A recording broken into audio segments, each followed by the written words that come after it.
Everyone, welcome back to this channel. In this video, I'm going to show you how to change TikTok app language. Now let's get started. First, open your TikTok apps, and after this, if you wanna change your TikTok apps language, it's so pretty simple. So you just click on the profile icon at the bottom, click on it, and after this, in here you just click on the three lights icon at the top.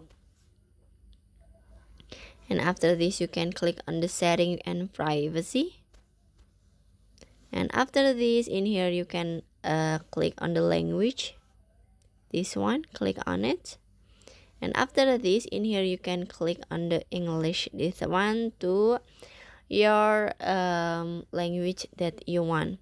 In here I wanna change to English, from English to Indonesian, so you just click on the Indonesian, and after this you can click on done at the top.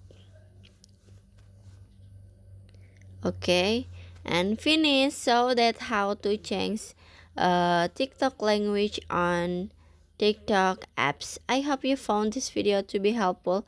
If you enjoy with the content, please consider like, comment, and subscribe down below. Bye bye.